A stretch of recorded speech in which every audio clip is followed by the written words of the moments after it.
Students, today हम जो discuss करेंगे वो यूनिट 2 डिस्कस करेंगे, करंट इलेक्ट्रिसिटी।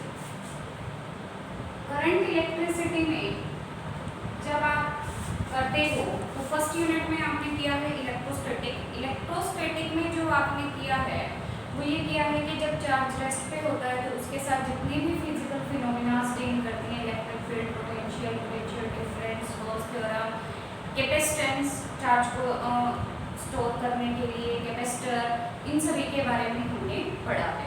अब हम पढ़ेंगे इसके बारे में, करंट इलेक्ट्रिसिटी के बारे में। यूनिट 2 में करंट इलेक्ट्रिसिटी में सबसे पहले तो हमें ये पता होना चाहिए कि करंट इलेक्ट्रिसिटी क्या है।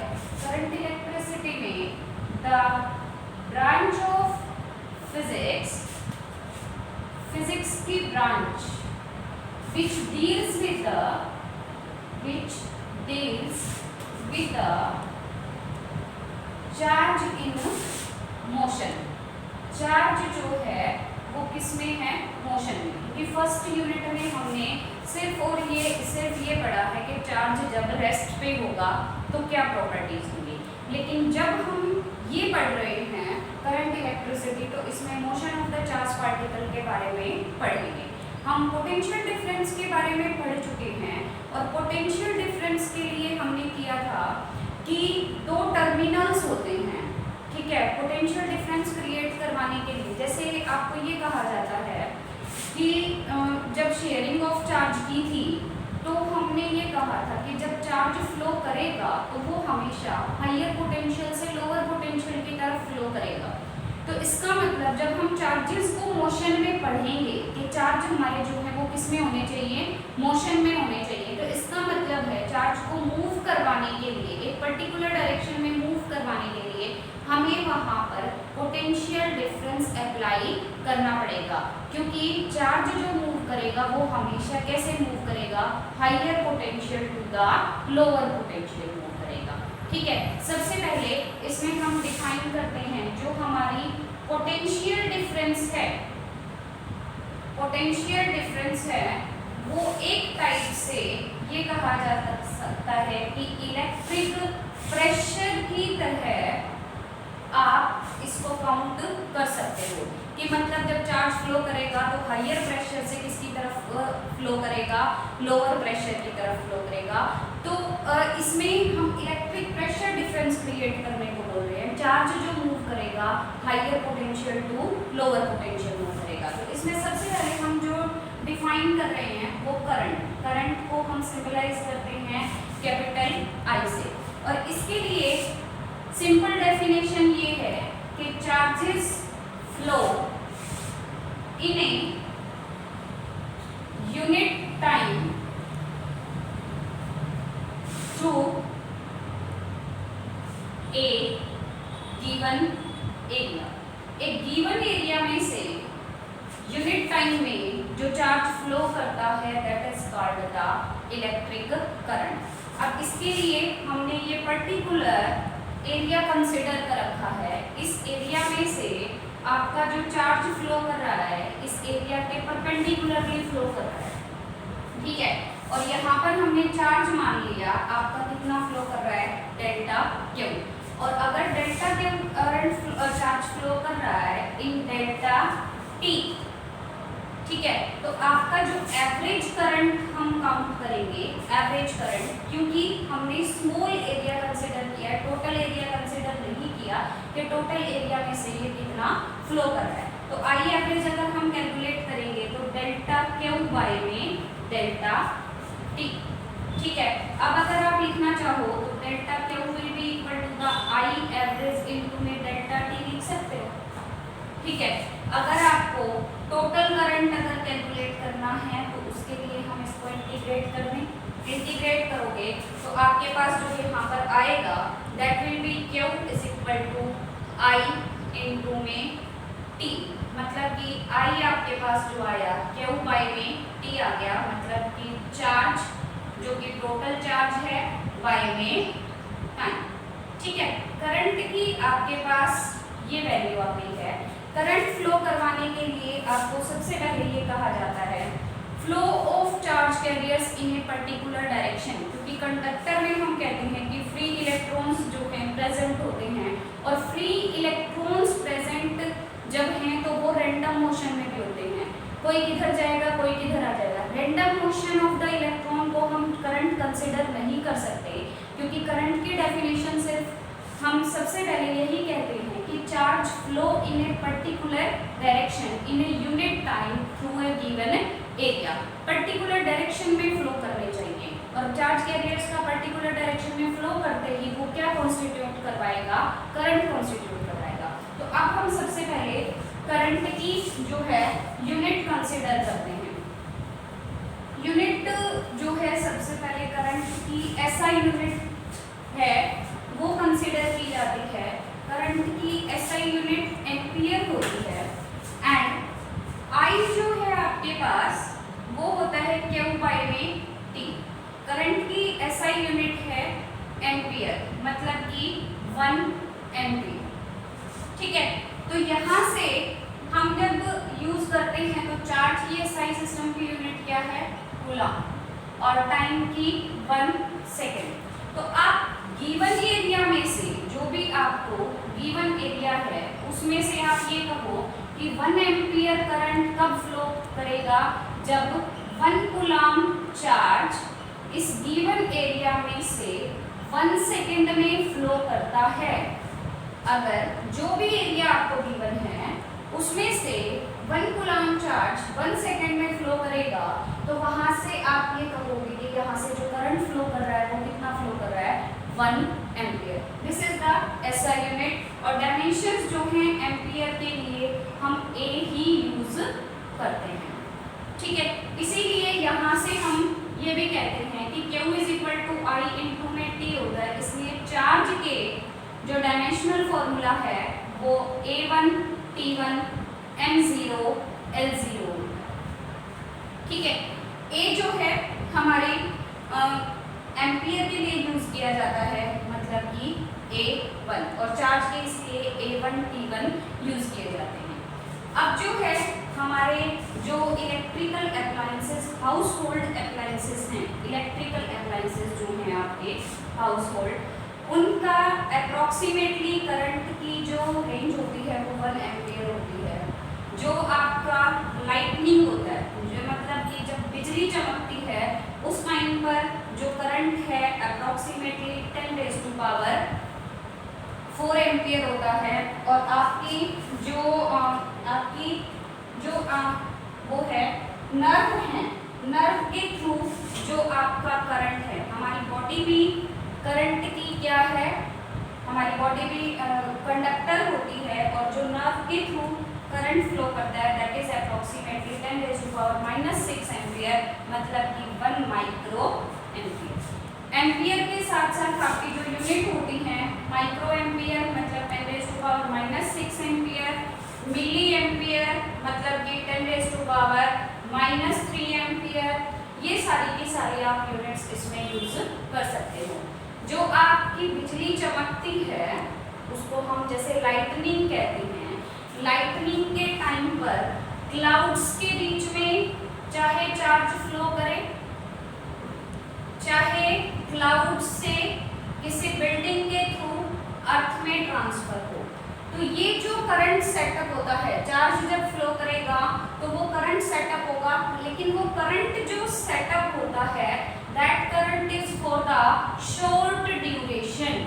ये करंट जो है वो किसके लिए होता है, शॉर्ट ड्यूरेशन के लिए होता है, इसलिए इसको हम ट्रांजिएंट करंट बोलते हैं। इसलिए इसको हम क्या बोलते हैं, ट्रांजिएंट करंट। जो करंट आपका शॉर्ट ड्यूरेशन का होगा, जबकि हमारा कोई भी जैसे हम बैटरी लेते हैं या सेल लेते हैं जिसके थ्रू स्टडी धीरे धीरे सारा का सारा चार्ज फ्लो होता है, उसमें हमारा चार्ज शॉर्ट ड्यूरेशन के लिए नहीं होता, लॉन्ग ड्यूरेशन के लिए होता है। ठीक है, अब जो हम बात करते हैं direction of the current. Direction of current जो है सर्किट्स में आपको ये कहा जाता है कि सारे के सारे चार्ज कैरियर्स जो हैं वो जब पर्टिकुलर डायरेक्शन में फ्लो करेंगे तो करंट सेट करवाएंगे।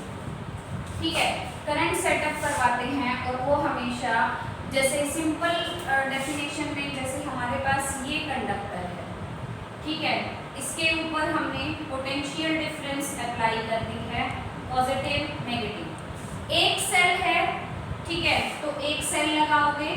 और अगर आप बैटरी की बात कर रहे हो तो बैटरी के लिए आपका मतलब है 2 या मोर देन 2 सेल्स आप जब कनेक्ट करते हो, ठीक है। तो पॉजिटिव टर्मिनल जो है वो हायर पोटेंशियल पर कंसीडर किया जाता है और नेगेटिव जो है वो लोअर पोटेंशियल पर। आपके पास करंट की 2 डायरेक्शन है। सबसे पहले आती है कन्वेंशनल करंट की डायरेक्शन।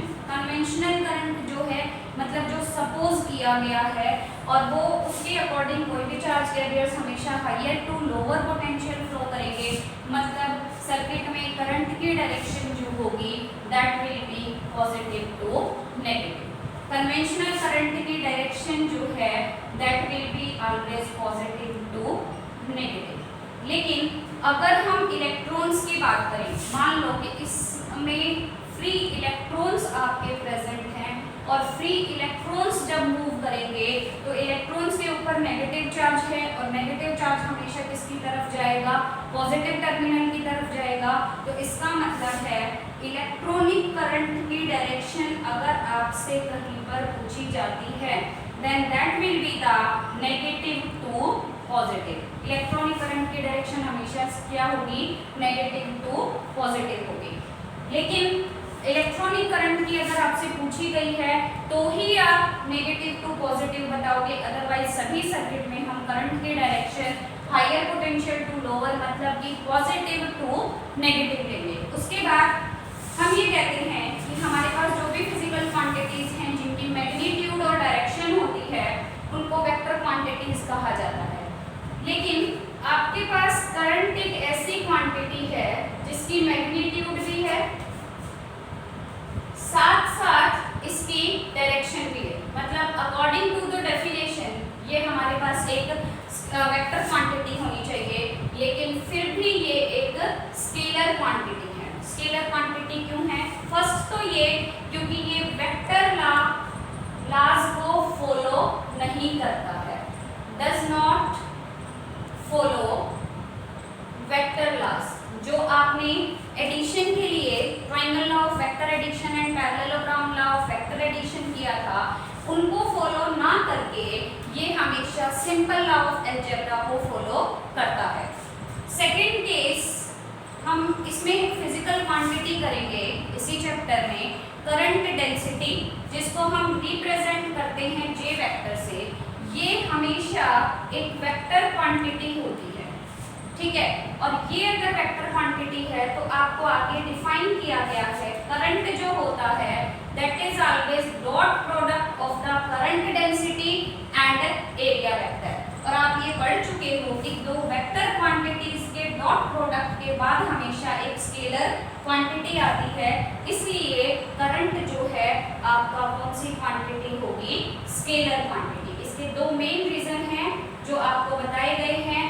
सबसे पहली कौन सी, कि एक तो ये वेक्टर लॉज को फॉलो नहीं करता, दूसरा ये करंट डेंसिटी और एरिया वेक्टर जो वेक्टर्स क्वांटिटीज हैं उनके डॉट प्रोडक्ट के बाद आता है। तो फिजिकल क्वांटिटी के डॉट प्रोडक्ट के बाद आपके पास फिर से एक क्या आती है, स्केलर क्वांटिटी। इसलिए करंट क्या है, एक स्केलर क्वांटिटी है। उसके बाद इसमें कुछ पॉइंट्स आते हैं, कुछ पॉइंट्स जैसे कि हम करंट अगर कैलकुलेट करना चाहते हैं, करंट अगर कैलकुलेट करना चाह रहे हैं तो हमारे पास I की वैल्यू होती है Q बाय में T। लेकिन हम कहते हैं कि अगर कहीं पर इलेक्ट्रॉन्स जो हैं वो मूव कर रहे हैं एक पर्टिकुलर पॉइंट से दूसरी पर्टिकुलर पॉइंट पर, ये और नंबर ऑफ इलेक्ट्रॉन्स जो हैं, flow of number of electrons अगर आपको दे रखा है तो आपने क्वांटाइजेशन ऑफ चार्ज पढ़ा है जिसके according Q is equal to the plus minus NE। तो इसका मतलब I जो है Q की बजाय हम क्या यूज करेंगे, N इंटू में E बाई में T। अगर आपको इलेक्ट्रॉन्स नंबर ऑफ इलेक्ट्रॉन्स दे रखे हैं तो उसके अकॉर्डिंग आप करंट की ये वैल्यू कैलकुलेट करोगे। E electronic charge is always equal to the 1.6 into 10 raise to power minus 19 coulomb. Next point है कि कि आपको ये कहा गया है कि कोई इलेक्ट्रॉन आर रेडियस के सर्कुलर ऑर्बिट में रिवॉल्व कर रहा है। तो उसके लिए अगर आप करंट निकालना चाहते हो तो करंट जो होता है आपका क्या होता है, Q बाई में T, Q बाई में T। तो सबसे पहले हमें क्या कैलकुलेट करना पड़ेगा, हमें ये पता है कि जो इसमें ये मूव कर रहा है कौन सी वेलोसिटी के साथ मूव कर रहा है, v के साथ मूव कर रहा है। ठीक है, तो आपने ये पढ़ा है कि velocity is always equal to the, या आप ये कहो speed is always equal to the distance by में टाइम। डिस्टेंस बाय में टाइम है, इसका मतलब 2 पाई r बाय में t will be equal to the v। ये आ जाएगा क्योंकि सर्कुलर मोशन में टोटल डिस्टेंस कितना होगा, 2 पाई r, मतलब कि circumference of the circle by में टाइम।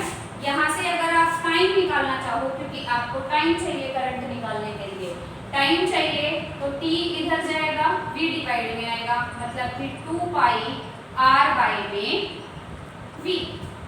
यहाँ से टाइम आ गया।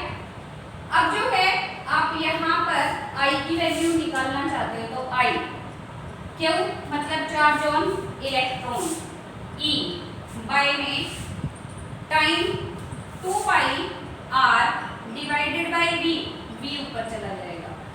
तो इलेक्ट्रॉन जो है v वेलोसिटी के साथ जो मूव कर रहा है r रेडियस के सर्कल में, उसके लिए करंट की ये वैल्यू दी जाएगी। और इसी में ही अगर आपसे फ्रीक्वेंसी पूछी जाए इलेक्ट्रॉन की, फ्रीक्वेंसी का मतलब पता है कि 1 सेकंड में कितने नंबर ऑफ रिवॉल्यूशन वो कंप्लीट करता है, that is called the frequency. अब यहाँ पर अगर हम बात करें तो फ्रीक्वेंसी के लिए nu is always equal to the reciprocal of the time period. इसका मतलब है इसका रेसिप्रोकल लोगे तो 1/2 पाई r बाय में v, मतलब कि v divided by 2 pi r। ठीक है, उससे नेक्स्ट हम पढ़ते हैं आगे रेजिस्टेंस के बारे में। रेजिस्टेंस क्या होता है, हमने करंट पढ़ा, करंट में हमने कहा कि करंट के लिए किसी भी कंडक्टर में से करंट फ्लो करता है। ठीक है, जब भी किसी कंडक्टर में करंट फ्लो करेगा, मान लो कि ये आपका कंडक्टर है, इसमें से आपने करंट फ्लो करवा दिया, जैसे ही आप पोटेंशियल डिफरेंस अप्लाई करोगे तो जो इसमें रैंडम मोशन में इलेक्ट्रॉन्स हैं वो सारे के सारे पर्टिकुलर डायरेक्शन में आने के लिए क्या करेंगे, मूव करेंगे। और मूव करेंगे तो एक दूसरे के साथ रैपिडली क्या करना शुरू करेंगे, कोलाइड करना। तो जो करंट फ्लो कर रहा है, इनके कोलिजन की वजह से जो करंट फ्लो कर रहा है, उस करंट फ्लो करने को क्या मिलेगा, रुकावट मिलेगी, ऑपोजिशन मिलेगा। That opposition, the opposition offered by the conductor to flow of current known as resistance। Opposition जो ऑफर करवाया गया है उसको हम रेजिस्टेंस बोलते हैं और इसको कैपिटल R से रिप्रेजेंट किया जाता है। और इसकी डेफिनेशन एक तो ये है, ऑपोजिशन ऑफर जो करता है conductor to the flow of the current. दूसरा, हम एक ओम्स लॉ पढ़ते हैं। ओम्स लॉ के अकॉर्डिंग क्या है कि आपको कोई भी कंडक्टर दे रखा है ए बी, इसके एंड्स पर आपने पोटेंशियल डिफरेंस अप्लाई कर दिया, that is B. Potential difference apply किया तो इसका मतलब इसमें से क्या फ्लो करेगा, current. According to the Ohm's law जो करंट इसमें फ्लो कर रहा है that is always directly proportional to the potential difference. मतलब जितनी ज्यादा पोटेंशियल डिफरेंस होगी उतना ही ज्यादा इसमें से क्या फ्लो करेगा, करंट फ्लो करेगा। मतलब V is directly proportional to I हम लिख सकते हैं। जैसे ही आप प्रोपोर्शनलिटी का साइन हटाओगे यहाँ एक कांस्टेंट आ जाएगा R, This R is known as the resistance and R also defined as the V by I. V by I. V is the applied potential difference and I is the current flowing in the conductor. इन दोनों का ratio जो है वो हमेशा एक constant quantity होगा, लेकिन Ohm's law में एक चीज आपको जरूर याद रखनी है कि पोटेंशियल करंट जो फ्लो कर रहा है वो पोटेंशियल डिफरेंस के डायरेक्टली प्रोपोर्शनल जब तक रहेगा जब तक कि सारी की सारी फिजिकल क्वांटिटी कांस्टेंट हो। जैसे ही फिजिकल क्वांटिटी चेंज हुई, मतलब कि जैसे टेम्परेचर चेंज हो गया है, तो टेम्परेचर चेंज होने के साथ साथ मटेरियल का रेजिस्टेंस भी चेंज हो जाएगा, जो कि हम टेम्परेचर डिपेंडेंस में करेंगे। इसलिए ओम्स लॉ में साथ में आपको ये बोलना जरूरी है कि provided that physical conditions must be constant. अब R जो है यहाँ से आप कैलकुलेट करोगे तो R की जो यूनिट होती है वो ओम होती है। ये ओम का सिंबल है, OHM से आप इसको लिख सकते हो। 1 ओम SI सिस्टम में यूनिट, पोटेंशियल डिफरेंस की 1 वोल्ट और करंट की जो है वो होती है 1 एम्पियर। तो 1 ओम को अगर आप डिफाइन करोगे तो क्या कहोगे, if 1 volt potential difference is applied across the ends of the conductor. Ends of conductor पर अगर आप potential difference apply कर रहे हो कितना 1 volt. Current is flowing through it is 1 ampere. Current जो flow कर रहा है 1 ampere है, तो conductor जो resistance offer करेगा that will be the 1 ohm. जो conductor का resistance होगा वो कितना हो जाएगा 1 ohm. अब जो है आप रेजिस्टेंस का अगर डायमेंशनल फॉर्मूला कैलकुलेट करना चाहते हो तो आपने किया कि R जो है वो किसके इक्वल है, V बाय I के। V का क्या होता है, work done per unit charge, मतलब कि work done M1 L2 T-2 bye A1 T1, मतलब कि M1 L2 T-3 A-1। V के लिए आप यूज करो M1 L2 T-3 A-1। Bye में करंट के लिए आप पुट करोगे तो A एम्पियर यूज करोगे सीधा सीधा, तो आपके पास आ जाएगा M1 L2 T-3 A-2। This is the dimensional formula for the resistance. Units भी की हैं और साथ में आपने क्या किया है, इसका डायमेंशंस। Thank you students.